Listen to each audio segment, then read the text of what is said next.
Hello, I'm Rusty Dog and welcome to Car Mechanic Sim. Today we're going to be looking at this, the 1956 built Aston Martin DBR1. So let me tell you a little bit about this car, because it's a rather interesting vehicle. Let's see what it says on here. Doesn't mention any years. This is a replica.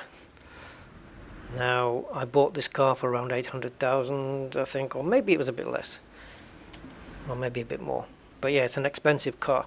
I've got two expensive cars waiting to go now. There's this one, and I also have one behind the door, which we'll get to at some point. Now, I've done a little bit on this already. I've taken out all the peripherals inside, like the battery and stuff like that. So if we look at my inventory, we will see starter motor is out because the gearbox is out because the engine is out. So fuel tank, fuel pump, drive shaft, battery, radiator, all that stuff is out of the car.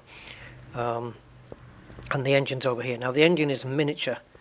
It's just the way that this modded engine works. I thought maybe taking it out of the car that small, it would go onto the stand at full size, but it doesn't. So I'm actually working with an engine that you would put in a car for Barbie. So, the Aston Martin DBR1, what do we know about it? Well, it is a car that was built in 1956 by Aston Martin as a sports racing car. Comes in a 2.5 or 3 litre straight six variation. Has a multi-tubular chassis. And it lays claim to being the most expensive British car ever sold at auction. Yes, sir. It was sold for $22.5 million, which is around £17.5 million, give or take. But the car did belong to Sir Stirling Moss, so maybe that bumps the price up a little, but still we are talking that kind of price range. It's also famous as being the winner of the 1959 24 Hour of Le Mans, and I believe it won a 1,000 kilometer race at the Nürburgring back in 1959 as well. Oh, so it has some pedigree, this thing. It's yeah, it's pretty cool. So the only thing I noticed different between these seats and the ones inside Sir Stirling Moss's car is he had fabric, like a black and white tiny squares making up the fabric, where this is kind of a black leather affair. Right, so what I'm going to do is we'll go over here. Sorry for all the distortion, but go on there, go to charge battery, let's put that on there, and then all the other bits that I've got, and take it over to the workbench. And we'll see what we can fix. Might have been everything. Might have been everything. Well, apart from the front exhaust section, obviously can't repair that. All the other bits got repaired, so the fuel tank, fuel pump can already go back into the car. The top thing you see there, the right rear fender, is more the external exhaust, I think. Radiator can go back on the car. Front exhaust section, i6. We may as well quickly get that right now. Do you want to sell it? Front exhaust section, i6. Yeah, sell it. Which means I'm going to have to buy it now. So let's quickly do that. So front exhaust, and then we just want to type in i6. And there it is. So we'll just buy that. At least then we know we have it. So let's get this thing onto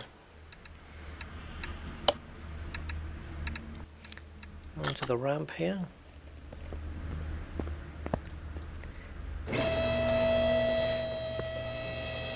Now the running gear is all good, but it's not in great condition.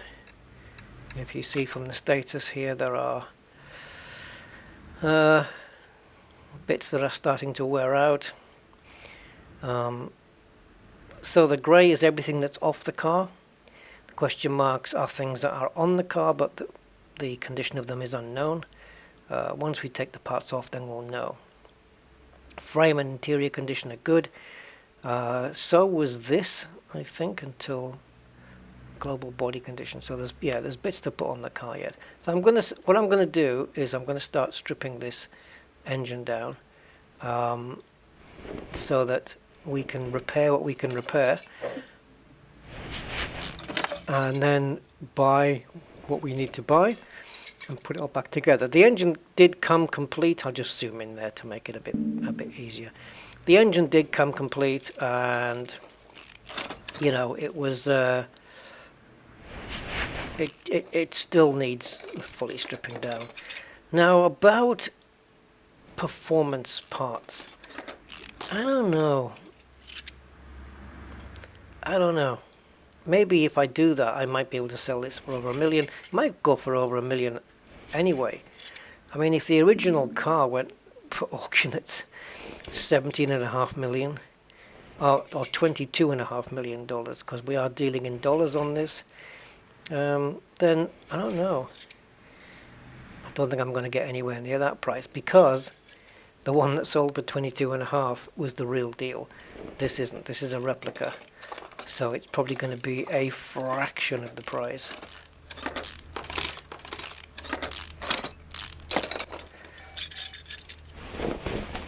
So, yeah, it's kind of like when you get I think there's a company called, is it Beck?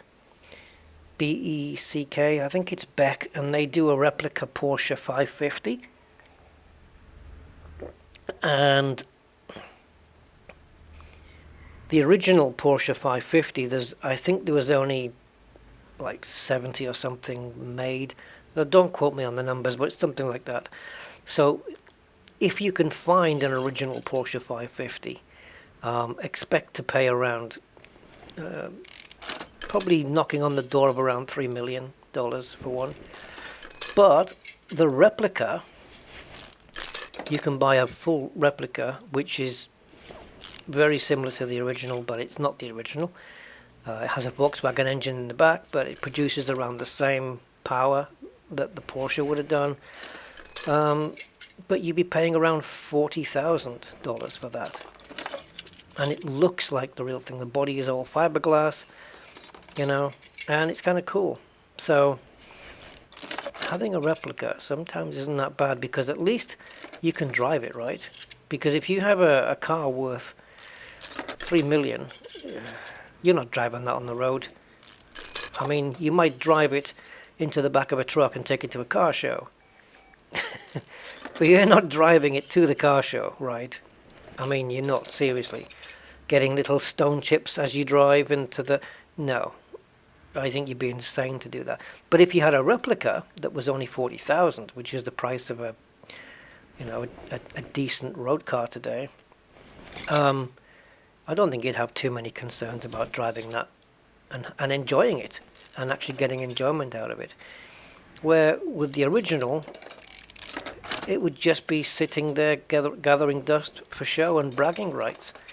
So which is the better to have, really?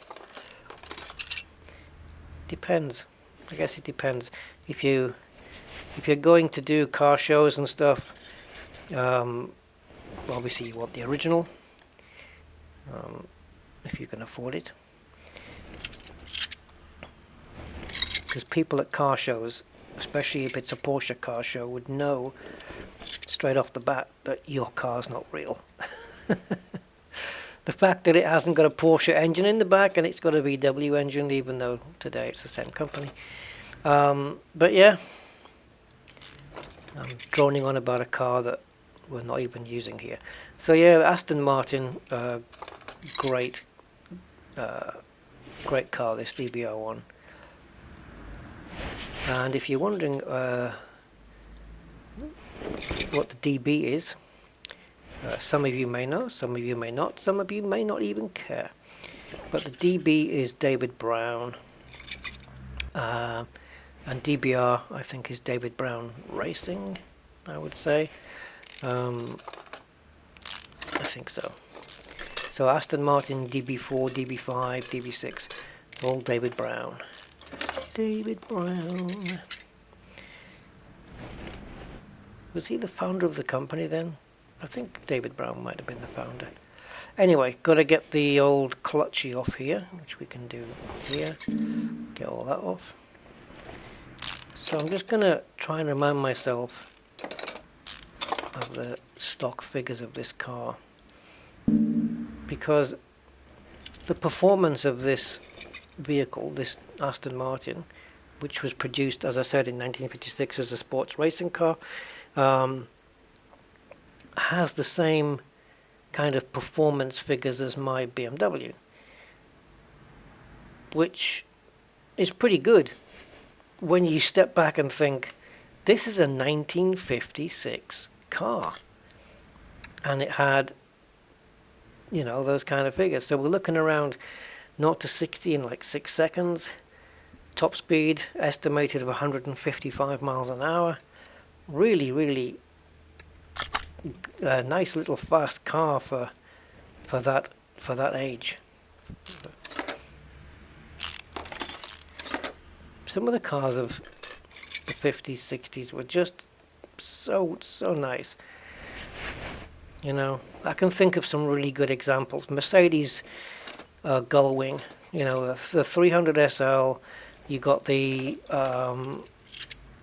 Jaguar E-Type, particularly the V12. But I like the one with the hard roof, the slopey roof that goes down at the back. There was a couple of different designs. Beautiful car, beautiful. Aston Martins, you know, Maseratis and stuff like that from that era. The Lamborghini Miura, that's a bit more new, that's more your 1970s, but yeah, cars that were built with passion and by hand as well. Yeah. Lamborghini Miura was the first car that Lamborghini built, and it was pretty much the two sons of the two sons of the Lamborghini guy, and because Lamborghini were doing tractors, and they said, yeah, you know, can we build a sports car in our spare time? And they were told yes, but as long as it's off the books, off your work hours, it's in your spare time only. And the two sons built the car that we know today as the Lamborghini Miura. And yes, it set on fire a few times, but what a beautiful car it was and is. Now then, let's repair what we're going to repair. Let's see if we can get through this quicker. See, stripping down an engine doesn't take a long time, so that's why I did it in real time. So what are we left with? Okay, so these, this is green, but it's not 100%, so it will get replaced. Ignition wires, they're a little bit screwed, we couldn't fix those. Spark plugs, we'll get new ones. So as I run through this, I've got to be wary that anything that's not 100%. See, here we've got things that are green, but it's not 100%. So I have to be careful not to miss that. So if I sort it by condition, then we'll get all the hundreds at the bottom. And then I think anything that's not 100 is on the other side of these maps, which is kind of handy. So basically just got to pick up this, which is not a lot. Once you start ordering all 6 piston rings and pistons, camshaft caps that we need, thankfully they're all there. There's only 3 by the looks of it, 4, 5. Oh, camshaft, sorry, I'm getting mixed up with crankshaft. Yeah, I don't know, where's the crankshaft caps? They could be, were they fixed maybe? Oh, there we go. 1, 2, 3, 4. Oh, there was 5 of those. Wow, I thought there was going to be 1 less, or at least 2 less. Okay. So we're going to order all of these. These are all yellow, so they're easy to spot. So the ones that we need to be careful of is pistons, cam gear, Fuel tank. Yeah, there's quite a few. I don't suppose we can go back here again and have another go, right? No. Okay. So what I'm going to do is get the new parts. But before I do, let's take a look at this. So the factory horsepower of this is 293 and 317 Newton meters of torque. I'm going to leave it like that. I'm not going to add any modifications to this car. I'm just going to leave it absolutely standard, and then we'll see what we get as the car value and restoration bonus at the end of the day.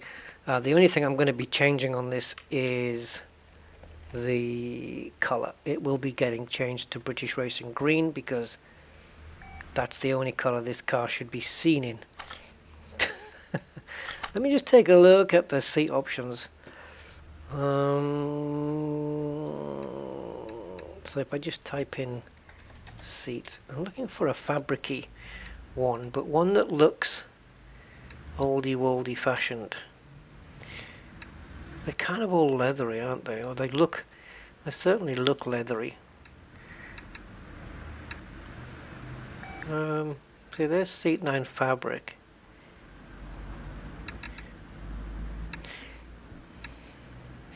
See, that's an old-fashioned looking seat, but it doesn't look like it's going to suit this car. So anyway, we've got fabric here. So something like this, but I don't want a two-tone colour. Maybe this. Again, why does it have to be two-tone? So this is seat 10 fabric A. All made by Seat, which is great. Yeah. Anyway, but we will get to those later. These look very much like the correct seats to me. But like they look more period correct is what I mean. Alright, I'm going to order the parts I need for the engine. So when I come back, we'll have all the parts ready, and then I'll get to work building the engine. Alright, so I will see you then. Alright, I have been shopping. All the parts are here, and I did get a couple of performance parts. Only a couple. So let's take a look at what I did get. In performance, I bought 3 performance carbs. Now that's producing 7% extra power on over each previous carburetor, to 21% more. That's pretty much more than I need anyway, it's enough. But I did get the performance air filters to go with it, and also the ignition wires. And see, there's the air filters. And then I got the 6 spark plugs because they're only 0.1 each, so why not? So let's call this 1%, 0.9, so 1, 2. So 2.7% for the 3 of these, and then so it's another 3, whatever. Another 1% there. So maybe around 25% increase in those parts altogether. It's nothing much. I didn't go for pistons or engine heads or anything like that. The rest is all stock standard. I just wanted the engine to look pretty on the outside. Well, let's get it built. I'm going to go into part mount, and we're going to stick this here. And let's put the oil filter on first, because that's what every professional would do. And the alternator. Right, actually you should really start down here, crankshaft. And then we'll start putting in the crankshaft bearing caps while we can. Not going to go with the pistons yet.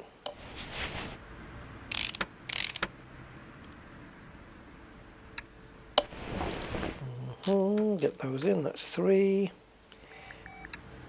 4, and of course, as it's a 6-cylinder, it would make sense that there's 5 of these. And now we need to get the pistons in. So, let's go to the first one. Number 1, put it together with the rings, and then number 2. together with the rings. Same for this one, obviously. And this little guy. And finally, these last two. And then of course, each piston is going to need its cap, its rod cap screwed on. So we'll get those, 6 of those. And then we can seal off the bottom of the engine and get that out the way. So that's 2, piston number 3 here,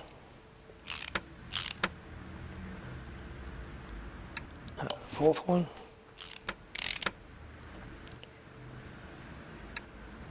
and then we got that guy, and finally, at least we don't have to go inside the engine for this one, like we did in the other video.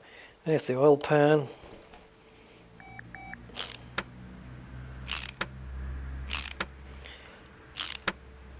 Right, that's the bottom of the engine done. Now we can replace the clutch parts now, why not? I could spin the engine up the right way, but we'll get the clutch on first. Once we get the release bearing in there, we'll be good to go. Perfect. Alright, let's come back and we'll rotate the engine the correct way. And we'll start mounting more parts. So let's get the fuel filter hovering in mid-air, and we'll get the engine head on.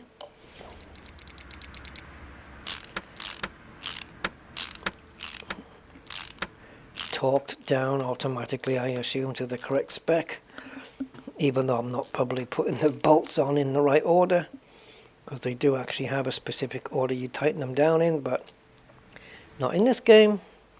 Makes your life a little bit easier, I suppose. So we've got the 2 camshafts in. We'll put the gears on first, I suppose. And then we've got to tie down all of these things. So let's get this out the way now, because it is a bit tedious. So we've got 1, 2, 3. There should be 7 on each side, because I ordered 14 of them. So 28 bolts to go in to lock down these camshaft caps.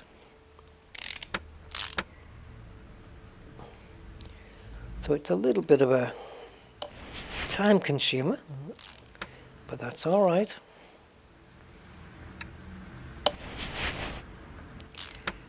It's just moving the mouse everywhere. Got to click on there, then you've got to move it back, and then you're moving your mouse back to where it was to get the bolts in. Looks like I can just press return there, or enter. And that means I can keep my mouse in the same place. I think that'll be quicker. Select it, press enter. Yeah, a little bit quicker, isn't it? Because I don't have to move my mouse backwards and forwards.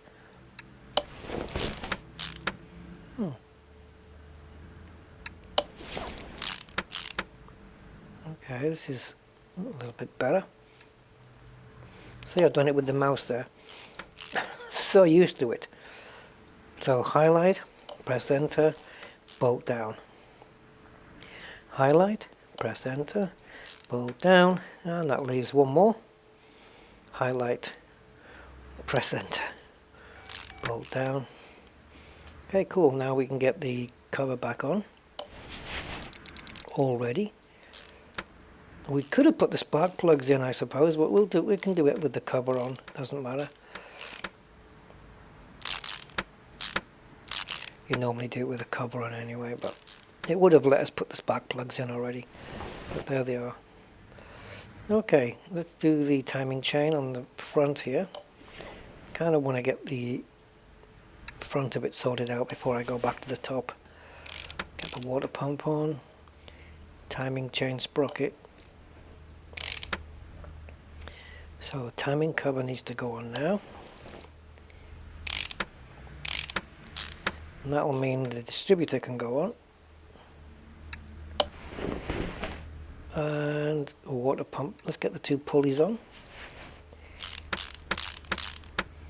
That was nice and quick. And get crankshaft pulley. I'm waiting for the serpentine belt. So there's the B belt. So there has to be an A belt as well. There it is. Powering the alternator. Nice little engine to build this. No real big fuss on this one. New rotor. New cap. And yes, clip B. Let's see if we can get the other one.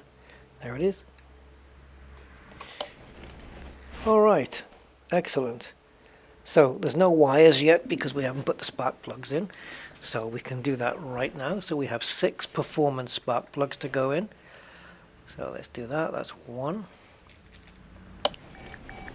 I pressed enter there, but it was a little bit of a delay. But that's okay. It seems to have sorted itself now.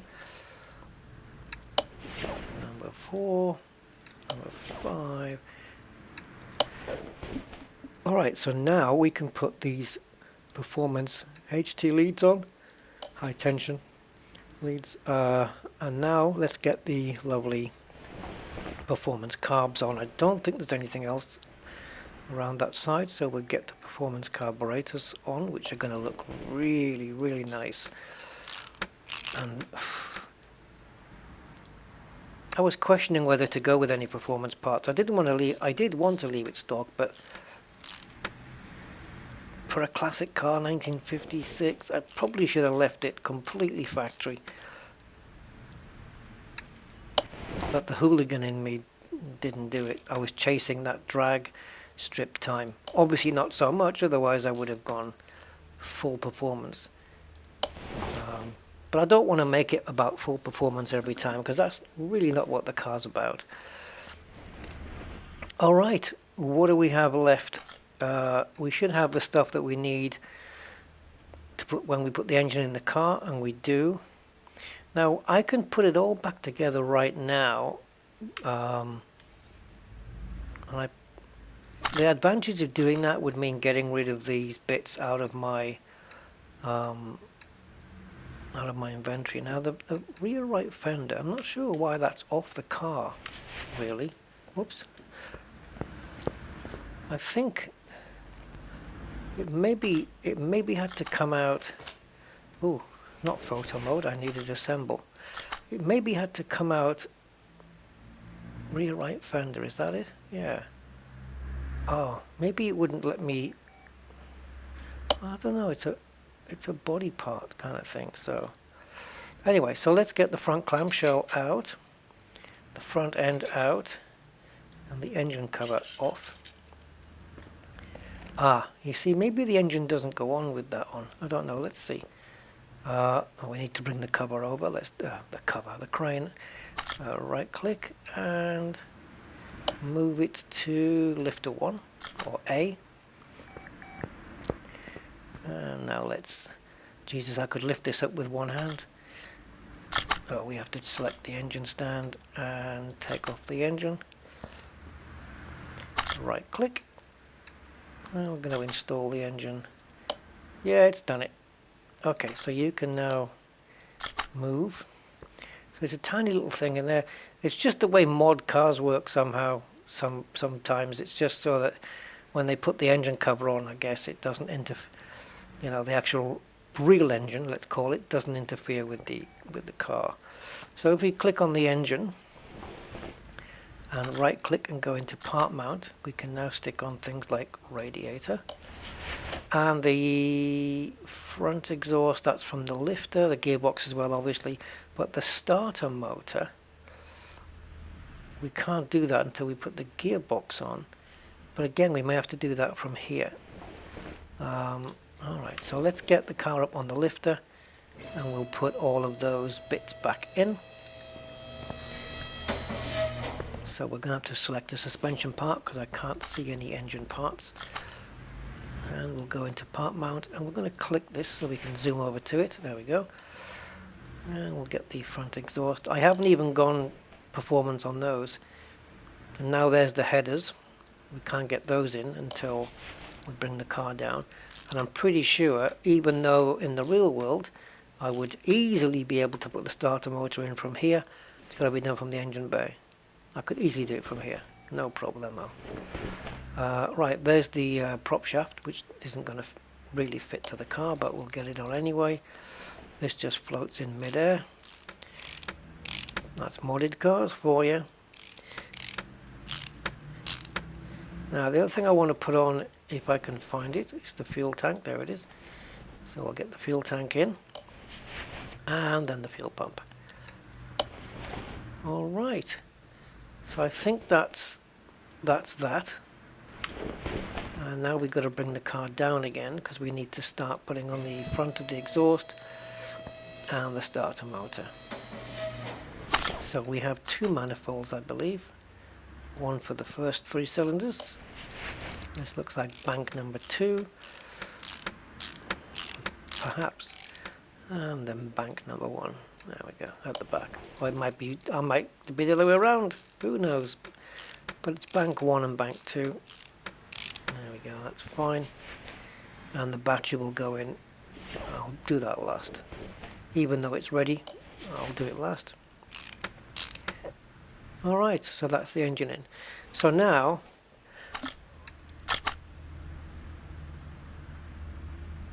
global parts, yeah, 86 because we need to do the running gear, but all the engine parts are in 100%. Body's down to 64 because we've got a load of bits taken off it. That's fair enough. So I think what I'll do is I'm going to leave the front clamshell off the car, because it kind of makes it nicer to look at when we're going to take this apart. So let's do this quickly now.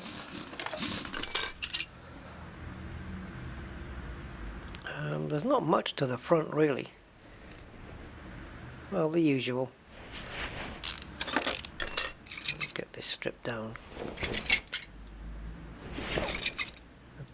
See, all these bits, we're probably going to be able to fix a good portion of this. But any parts that can't be refurbished, like brake pads, they won't be. So let's get the suspension out. Let's try not to forget to take it apart this time. Not that anything's ever repairable on those things. You tend to have to just buy new suspension. Oops, got to get the thing out first. Get the outer tie rod, and then the inner tie rod, and then the drop link, or the sway bar link. Get that out. And that leaves this stranded here. That's that one, and then we can whiz over to the other side. So yeah, wheels are, these are the perfect ones, I would say, so I'm going to be keeping these on. There's no point changing them for anything else because it's not going to look right. These are really the only rims that look correct. Okay. And it kind of only seems fair to keep it on vintage tyres, but I will not be going with the white lettering on the side of the tyres. I'm not gonna do that on this. Doesn't seem to be the right thing to do. I don't know, just doesn't seem right to me, so I'm not gonna do it. Okay, let's take off this. And now we'll do suspension. And then we can take both upper and lower suspension arms off. So yeah, we're doing this one in real time for a change. But the rebuild, when I put all this back together, probably do that in quick time. Alright, so that's all of that. We've got everything, we've done everything else. And it looks like we're not missing any exhaust pipes because it's coming, the fake ones are coming down here. So it's not asking for a middle muffler or any such thing like that. Okay, what do we got at the back? See, no leaf springs on these. I'm pretty sure the original didn't have leaf springs on it either, even back in 1956. Now go and look up the year when the Corvette stopped using leaf springs. It wasn't that long ago, but this wasn't using them. This was using the rear suspension was a DD-on with longitudinal torsion bars and watt linkage on the rear, and I know that because I have it in front of me on a browser page. I don't just know that off the top of my head.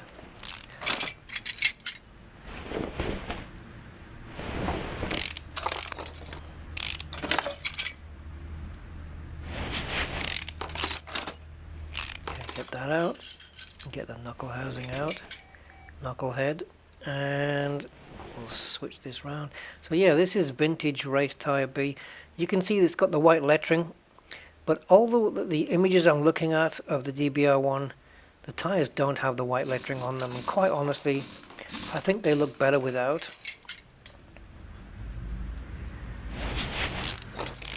Some cars just don't suit it too much.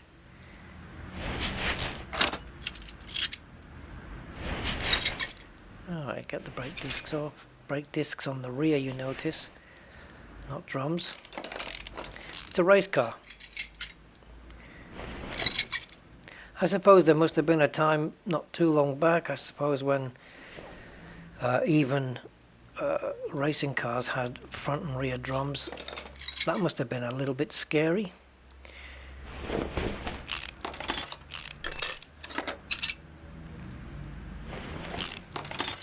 Okay. Right. I think that looks to be everything, except these weird things up here. But yeah, this looks to be everything. So before we forget, let's go to over here. Lost my way there, and we will start separating the suspension parts.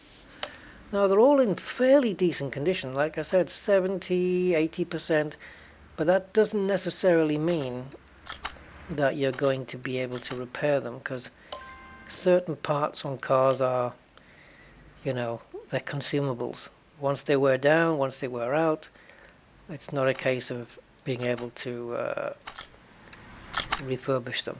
Like, you can never refurbish like brake pads, you know, stuff like that, because they wear. It's not just a case of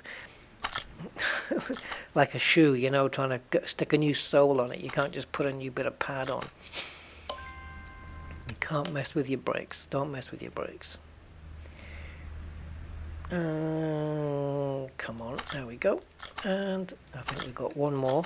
No, we've done them all. Fine. Alright, so that's all the running gear of the car, plus the oh yeah, look at the tubular frame. See, that's how the car would come. So that's the running gear off, plus the suspension taken apart. So now let's get to the bench and see how much we can do. Let's go faster.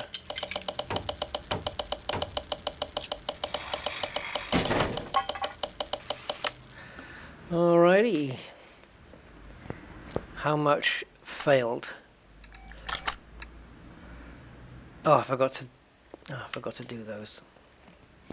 Do. So we're gonna separate the wheels. Oh, wait a minute. Wait a minute. Wait, no. Before we do. So they're not all the same size.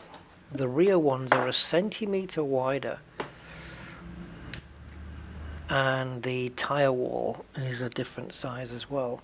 So on these we have 235, 65 16s against 225.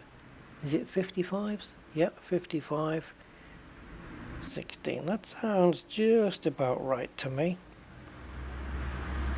That should give us a fairly even diameter, I would say.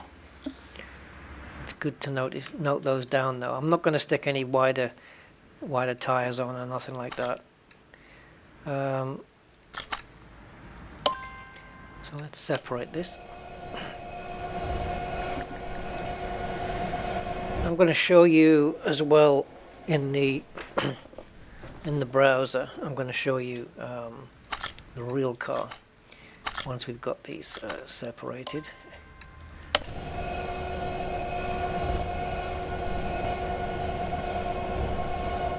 So I might not get vintage tires because I'll tell you why. Because we've increased the power in the engine. I'm going to want more grip from a more modern type of tire. So something like a sports tire or a race tire would be appropriate, I think. So we may put those on. Gives us a bit more grip. I'm not going to go with slicks because even the original car didn't do that. I don't think. I wouldn't have thought so. Right.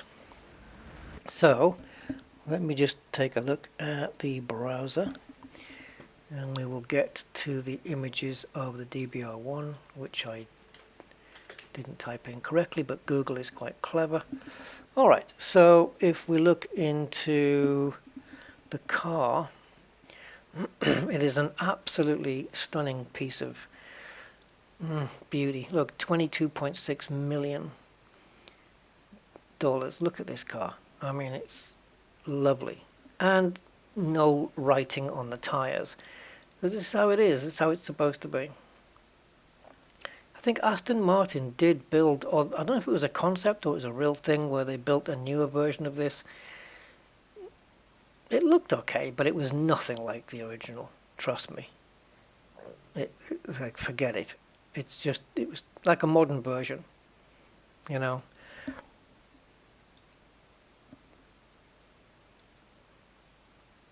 You see, none of these have got the writing on the tires. This is a beautiful, beautiful car. There you go. Is that meant to be the new version? Because compared to the old one, even if they were both valued at the same, I would take the old one, I think. Although the new one's it's probably a bit safer. There you go, stunning Aston Martin DBR1 bricks auction record. And you'll see, for the most part, all these Aston Martin DBR1s are actually in British racing green. And they're quite small, look. They're like little go-karts, almost. Look how big the people are inside compared to these cars. It's just... Now, if we can get up to... I wonder if I can find a picture of the interior. I wonder if it was this one. A 1956 Monterey at Sotheby's. Let's see if we can got a picture of the interior. I want to show you the seats. Oh God, don't you hear all this crap? So yeah, we've got. Look at this. There's your 3 carburetors that we got. So why did the mod makers put a cover on this engine? You know, it's not the original, well, the one we just built doesn't look too far from it. It's not quite the same. Right, so these are the seats, look. So if I zoom in, let's see if I can do that. Well, it's not really doing it for me, but I can fix that, I think, if I go to view image. There you go. So it's got this material, which we don't really have in the... you know, in the selection in the interior shop, but you'll notice that the interior is like aluminium, and then we have just the floor. So there's no creature comforts in here. Forget that. This is pure race car. A lovely gated gear shifter. wooden steering wheel, the nice dashboard. Yeah, it's not built for comfort, but it's nice. Alright, let's get back to the game.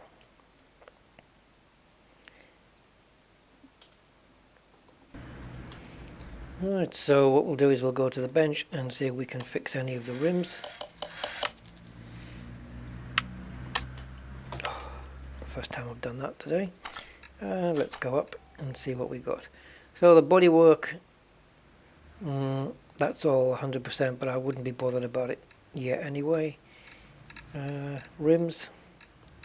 So the tyres are now good, we know that. So we can get rid of these. We know the size of them.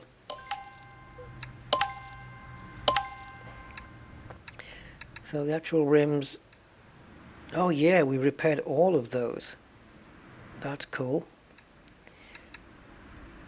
Okay, some things didn't get repaired, obviously, like I said, suspension parts, but I still wanted to split them up so that they were in the inventory. So if I go by condition, oh yeah, still quite a little bit to do. Up until engine cover. So from the wheel hub cap backwards. So if you remember these two, then we've got a line of 6, 12, 18, 24, 30, 36, 42, 48, 49, 50. 50 parts to order. Okay, it's not too bad then after all. And then we managed to repair this. Brake caliper cylinders all got done. Brake calipers all got done. Yeah. Alright, so I'm going to order these parts and I will be back. Okie dokie. Everything is now bought. Let's take a look. So we've got everything that we need here. All 100%. So we've got to, except for the tyres, got to get the tyres. Let's do that now. And then what we'll do is we'll put all the suspension back together. We'll put all the wheels back together. And then we'll do a, what's it called? Time lapse over the, putting it all back together. All right. So let's do tires. So we go into here. Now I'm not going to go vintage. So next up is standard. Then I would say next up after that was sport. Then you have the race tires, and then you've got slicks. So we're going to go with race, but not with the writing. So it's going to be these. So I want 2 of these, 16-inch, which is what the car is. And the front ones are going to be measured at 225 millimeters, and they will have a profile of 55. There we go. That's the 2 front tires. Now let's get the same for the rear. So, well, not the same, but let's get the rear ones, which are a centimeter wider, 235 mil, and a profile of 65. So the height of the tire wall is 65% that of 235, and the previous ones, the height of the tire wall was only 55%, but it was a smaller width as well, so it's more even-ish. So we got those. Alright, so let's go and put them together in real time. So springs first, we'll do the fronts. Get those pulled out. I could jump from tire machine to spring, couldn't I? Not going to happen. No. Okay, let's get the fronts put in. Because I tend to forget doing this, and then I go to the car and I start building it, and then I realize, oh, I haven't done the suspension. So I've got to come away from the car to put the suspension together and then go back to it, and it's kind of distracting. So it's good to get it done now so that it'll so that the process of building the running gear will be all fluid and we won't have to be disturbed by anything. Okay, so while that last one's on the go, let's install. All the rims are the same, so we can just put any rim on any tyre now. Okay, and we're going to take that and we're going to put that in for balancing. And while that one has started to balance, I'm just going to pick up my suspension so I don't forget. And then we'll get the next rim and tyre joined together. And I don't have to paint the wheels because they're already chromed, which is exactly what they need to be. Balance this one up. Lovely. I'll put the next one on. Because the balancing takes a little bit longer than putting the rim and tyre on, so it's best to do it that way. So you don't have to wait so long now. So we're going to take that and then we're going to put the next one on. Okay, and finally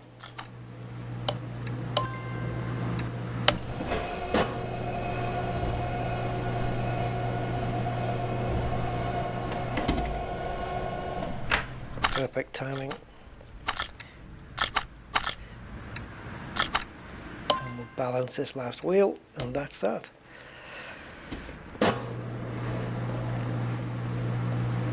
I might as well stand here and wait for it.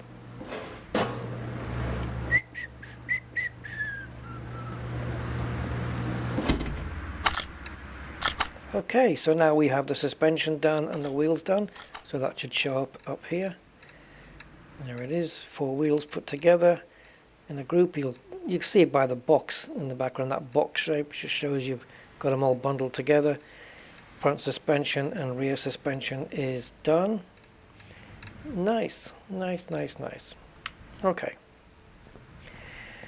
Well, we better start putting it together. Let's go.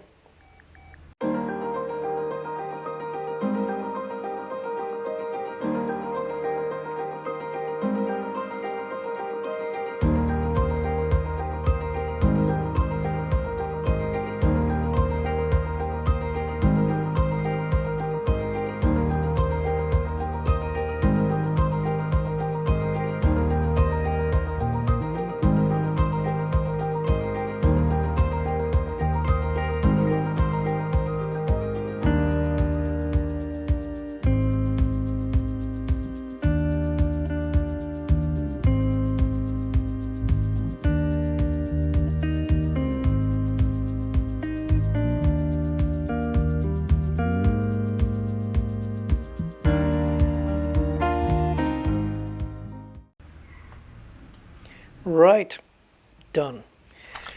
All done. Running gear done. So we just got to put the body back together and then see what condition things are in. I think the body was 100% last time, if I remember correctly. So engine cover will go on first. Yeah, I guess it makes it look more authentic, I guess. Front end, then the clamshell, and now the headlights. Oh, it's come off assembly mode, so let's do it again. Yeah, if you move a little bit away or out of alignment, assemble mode will come off. Then we need this front left door bit going on, the little flap thing. It's called a front left door for reasons which is known only to the mod makers. And that leaves us with nothing. What do we have on the car? Wow, look at the value. So everything is not 100%. We'll find out why in a second. Probably the seats we'll check out. So car value, so if we were to sell it right now, it'd be $1,044,000. But I suspect that's going to go up when this hits 100. Because I think you might get a little extra bonus for doing that. So, what are we missing here? I can't even read that. But oh God, the battery. Yes. It's not going to go very far without that, so let's get the battery on. Forgot about that. I forgot about the battery. So, I think what we're going to have to do is maybe remove this and somehow get to, I can't see, oh there it was, suspension, right, and then maybe work my way over, wrong way, maybe click my way over to that side because that's where the battery is.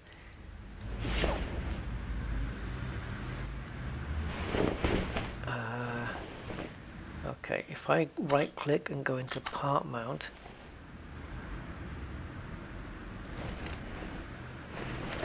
there it is, I'll get it from there, because I don't think the battery got shrunk. Alright, so I think that's it. It is. So the restoration bonus now, yeah, look at that, 1.1 million now, so yeah, 1.16 million, so it went up, what, £120,000 extra just for sticking a battery in. These are the best batteries you can buy for that price. Right, so we need to get it painted in British Racing Green, and then we need to stick it on the dyno. So, I know we have to put oil in the engine. I'm just thinking how I'm going to do that now. So I think what I have to do is take that off, take the front end off, because it's the only way to get to the engine cover, and then I can get to this. It's ridiculous, but it is what it is. Glug, glug, glug.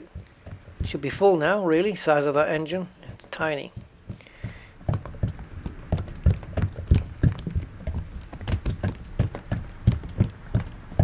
Alright, so we need to be standing at the front of the engine, I would say. And click assemble.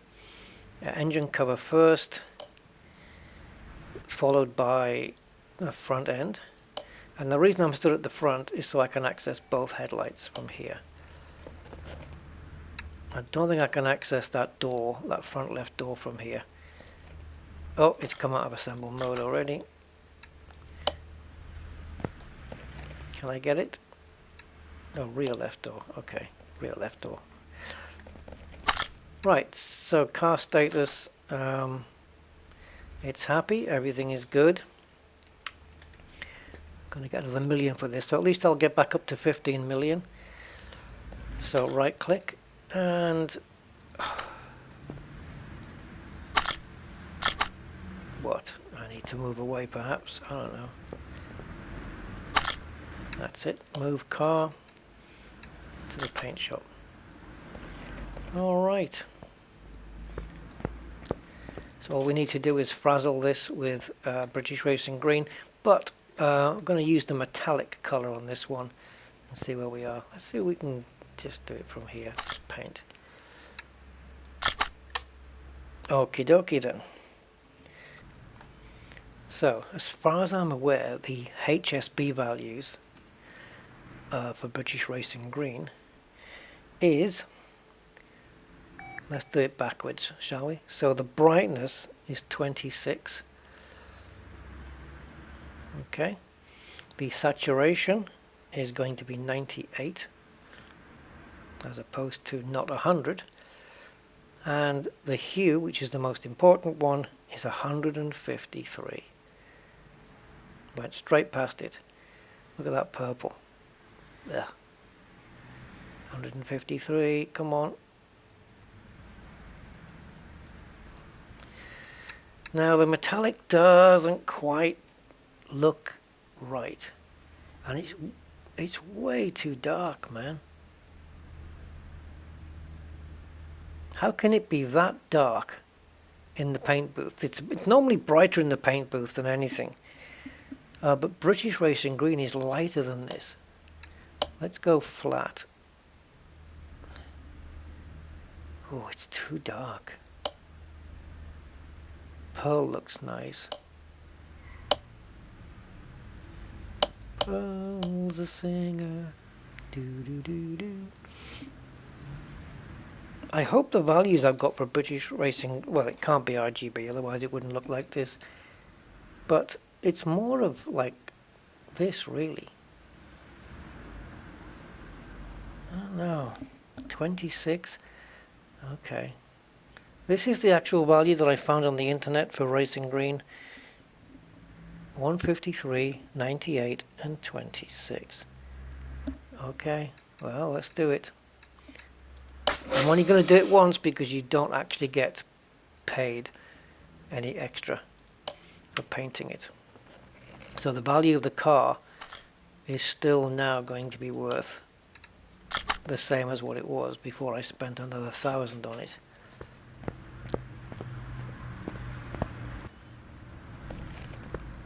So it looks a bit darker to me, but maybe it's okay. See, everything is the same here. 1168321, yeah. Yeah, it's gorgeous. Should we have a crank it over and see what it sounds like before we stick it into the dyno? We didn't have to change seats anyway, or get new ones.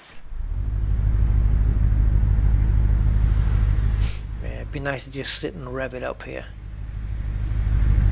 But you can't, so let's get it moved into the dyno.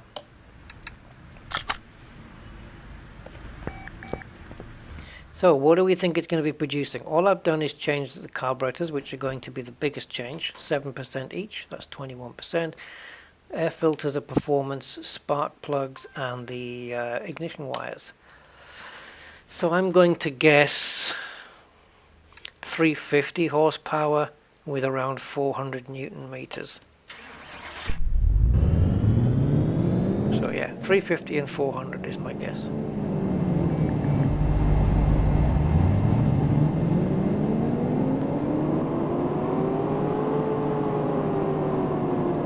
Yeah, not far off. 368, which is more than I expected, and I said 400 on the Newton meters, which is not far off. Yeah, it's pretty good.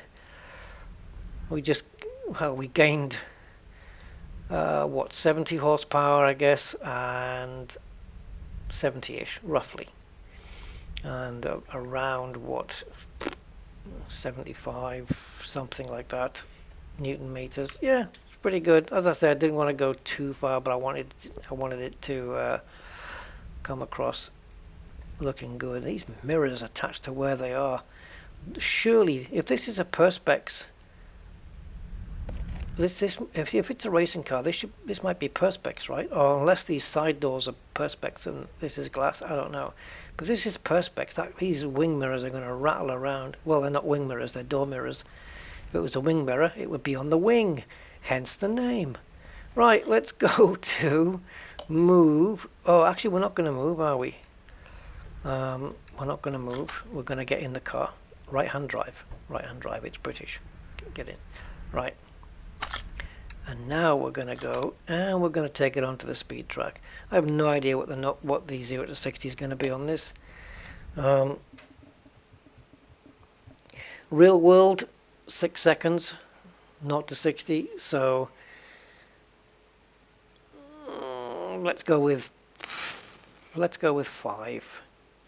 4.8. I'm going to go 4.8, 0 to 60 miles an hour. To be finicky, if you want to be finicky, it's actually 0 to 62 miles an hour because this is measured in kilometers. So 0 to 100 is 0 to 62. But let's go for it anyway. If you want to take a tenth off, you can.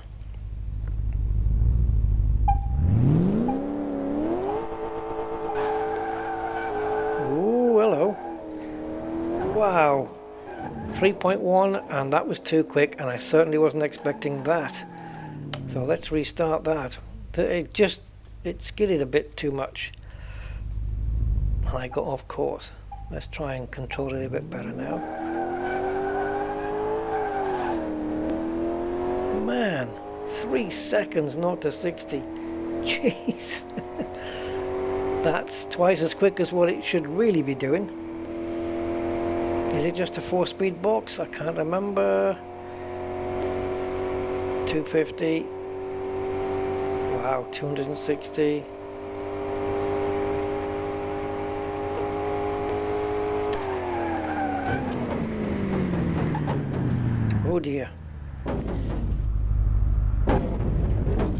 It might need to be repainted.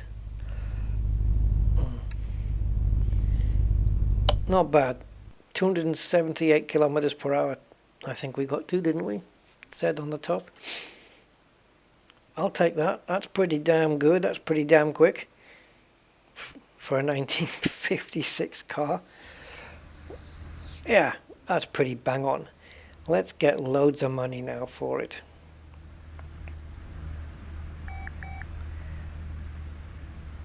Or, oh, it's still back in here. Let's get it shifted first.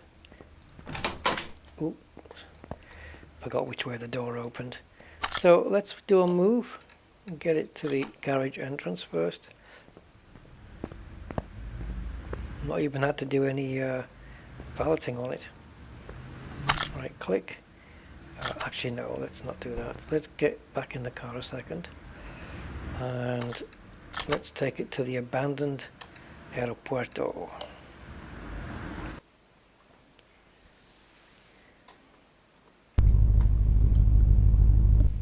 All right.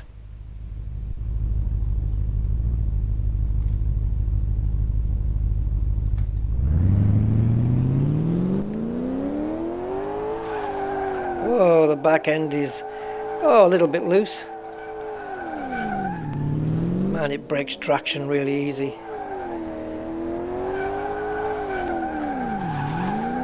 Oh, that was nice.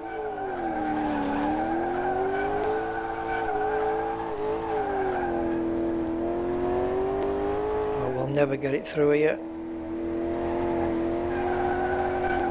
Oh, we did. I can't believe we did.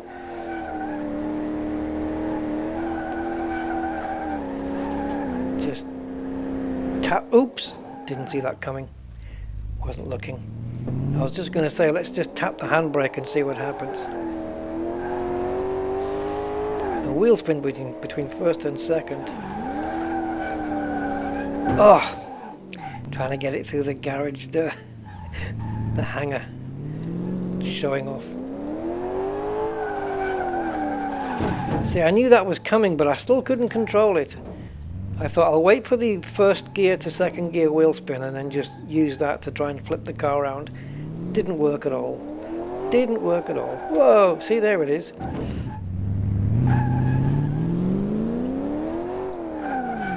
It's got a smiley face though, the car.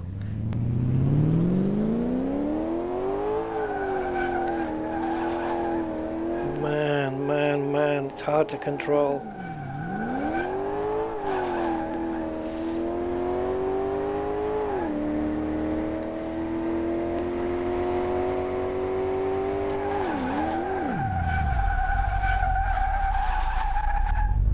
Yeah, she's all right.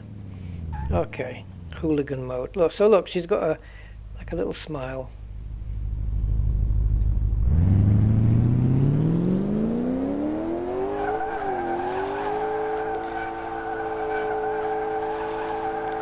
Plenty of power. I mean, when you consider how much this thing should weigh, it's not going to weigh very much.